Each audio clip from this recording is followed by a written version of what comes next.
Hi, this is Stephanie Witte, and this is my Do You Think video for Intro to Technology AEP800.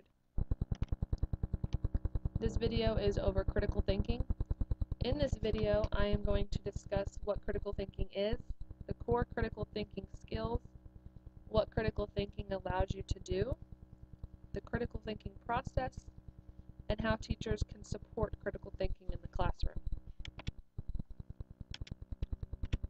What is critical thinking? Critical thinking is the ability to make good decisions and to clearly explain the foundation for these decisions. Critical thinking includes some core critical thinking skills.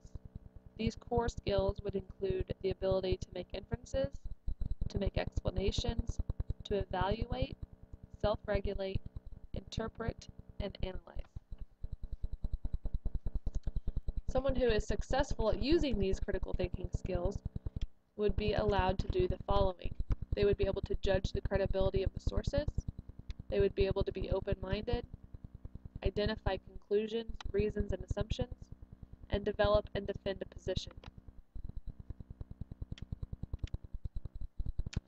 Critical thinking is a part of a group of cognitive abilities and personal characteristics, which is also known as HOTS, or higher order thinking skills. These skills would include the ability to make an evaluation, synthesis, and analysis. To go a little bit more in depth on these skills, the following flowchart breaks down each one. Evaluation would be able to, a student would be able to make comparison and contrast two or more items. They'd be able to assess the value of presentations and to make choices.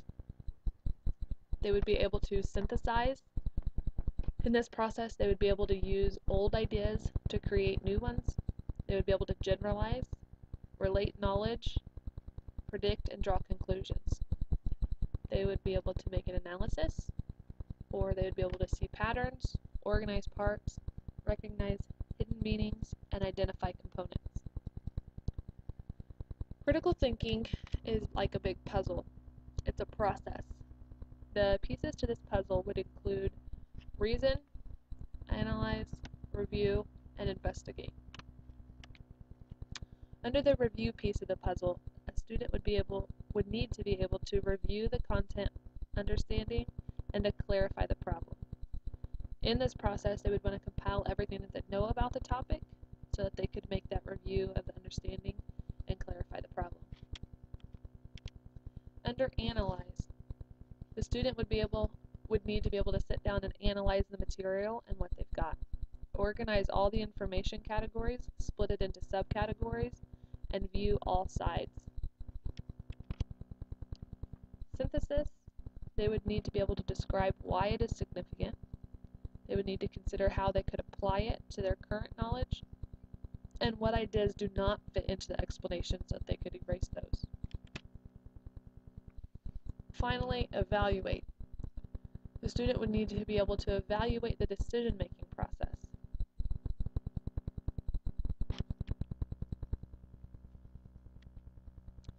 How can teachers support critical thinking? They can assist students with comparing information. They can support information structuring, allow student reflection through writing, speaking, etc. Allow students the opportunity to explain their answers, conclusions, etc. And encourage students to locate sources both online and offline in text and use real-world experiences. A lot of the times teachers support critical thinking by first modeling.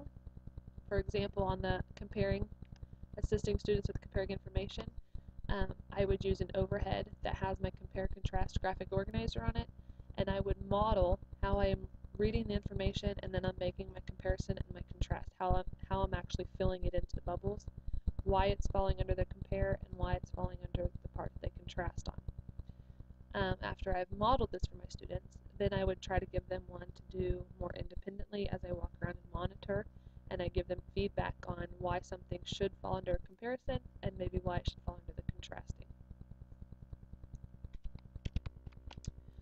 This is a comic that I found about critical thinking, and the student here is being told by the teacher to just go to www.criticalthinking.com and click on answers. This would be exactly how not to encourage a student to use critical thinking and to teach critical thinking. Obviously, if she's just going onto the computer and clicking on the answers, she's not being able to use any of the steps of critical thinking. Finally, critical thinking, in conclusion, is the ability to make good decisions and to clearly explain the foundation for those decisions. Critical thinking falls under the HOTS, or higher order thinking skills, which are vital to the critical thinking process. These higher level skills would include evaluating, analyzing, and synthesizing, which we've discussed in this presentation. Critical thinking is a major component of students being independent and being able to make their own decisions.